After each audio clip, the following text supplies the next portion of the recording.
Hey all, Glenn Kirschner here. Please enjoy this video on the Political Voices Network.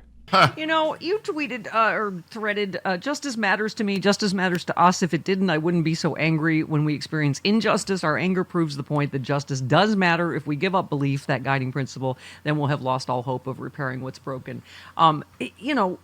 This obviously has been bumpy ever since the election. I have to say, Glenn, I've defended you and other legal analysts a couple times because people, I'm sure you've seen this, people go, oh, they were wrong about everything. Well, we never expected we were founded on no one is above the law in this country. You know, pardon you and all the other legal experts for living in a world where we actually are a nation of laws, not men. But we're not there. We're not there anymore. Yeah, every time Trump does something lawless or the Republicans support him in doing something lawless, it turns out I was wrong, because what I do, Steph, every damn day is I explain how the law is intended to work. And the fact that Donald Trump seems to be above the law, seems to be Teflon, does it make me wrong? Yeah, because I predict that someday the law will rise up, will be prodded into wakefulness, and will apply to Donald Trump the way it applies to you, me, and everybody else. So I will cop to being wrong, but you know what? I'll never stop explaining how it's supposed to work, because someday it's going to come back, Steph. Yeah. Was it easy for the folks in World War II, the soldiers, when they were fighting this same sort of, coming dictatorship? No, it wasn't. And it's not going to be easy for us, but we're going to keep fighting. Yeah. I mean, Glenn, by the way, you were on the defending Mayor Garland to a degree for a while, saying he got appointed late and a lot of, obstruction, blah, blah, blah. But oh my God, Glenn, I gotta wonder how he felt yesterday about dropping the case against Matt Gaetz. Yeah. Who apparently is going to replace him. And that's why at some point I said, listen, Merrick Garland was a good man. I believe he is a good man. Right. But it turned out he was the wrong man for the moment. And I've been saying this for well over a year or longer, because he did not aggressively go after the folks who tried to end American democracy. And this is where we have landed because of it. Yeah. Now Trump is going to pardon them all. I mean, here's the thing. I have no patience now with people that pretend to be surprised. It's like he told you he's going to do all this. Everyone's now like, is he really going to? Oh, my God. It's like, yes. I mean, the ethics report. I mean, obviously, who is it? John Cornyn said, in a normal world, he said, what is it? Yes, John Cornyn said he does not think there should be any limitations on the committee's vetting process for Matt Gaetz, and the highly damaging ethics report should be released to them. And obviously the committee has the power to release it, but of course there's Jim Jordan going, nope, that shouldn't be released. Is there even going to be a vetting process, or is he going to just get a recess appointment? I mean, because now Thune seemed open to recess appointments yesterday already after he said he wouldn't. Right. Yeah, Steph, there were about 12 questions packed into your one question there. And no. Everything's very dense. Oh, she's been like a pinball machine this morning, Glenn. She's been the pinball in the machine all morning.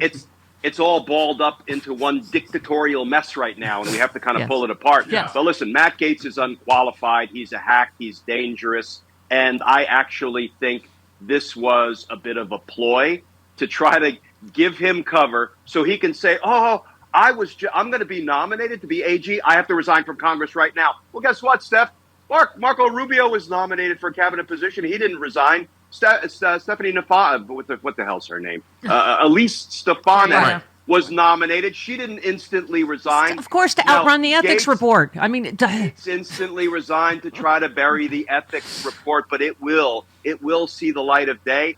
I just don't think Matt Gaetz' nomination will continue to see the light of day. He'll withdraw at some point when, the ethics report has been buried in that way. The Senator Cornyns of the world won't get to see it. All of these games that are being played by Donald Trump are just distractions. But here's the thing.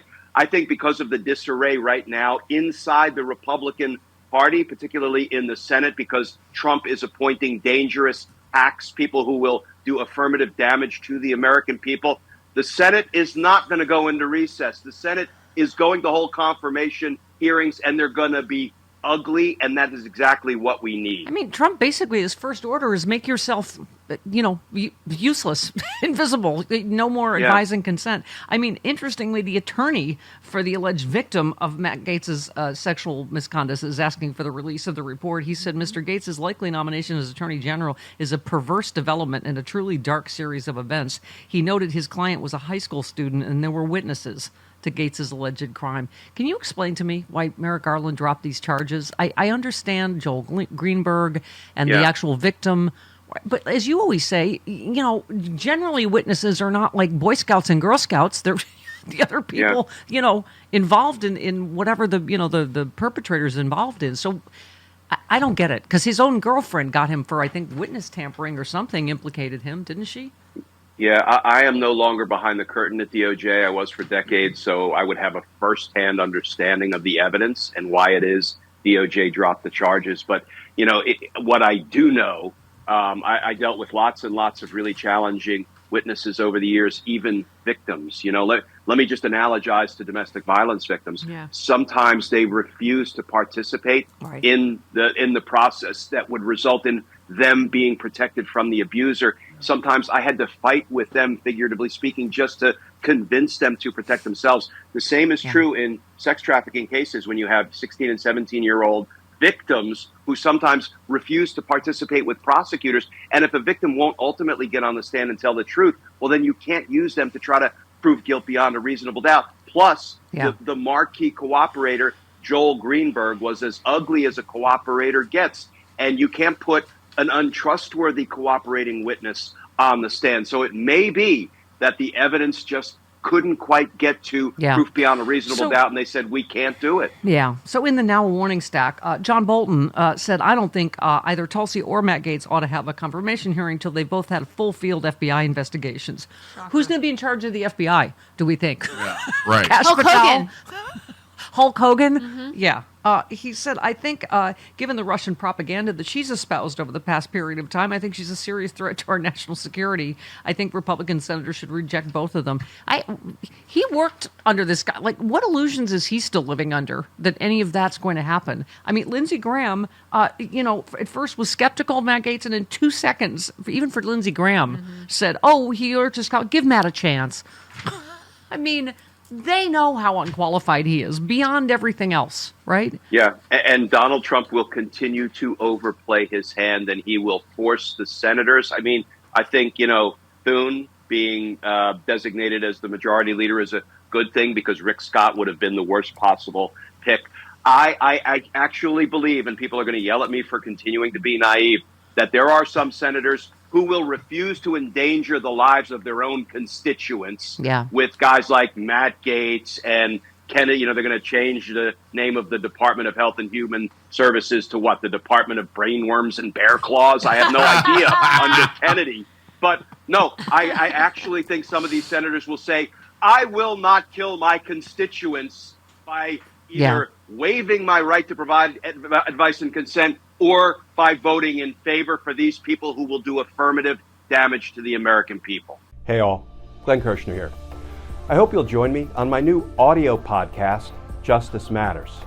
I'll be using my 30 years as a federal prosecutor and Army JAG to unpack, break down, and explain the legal issues of the day, particularly where the legal intersects with the political. Please look for Justice Matters with Glenn Kirschner wherever you generally get your podcasts.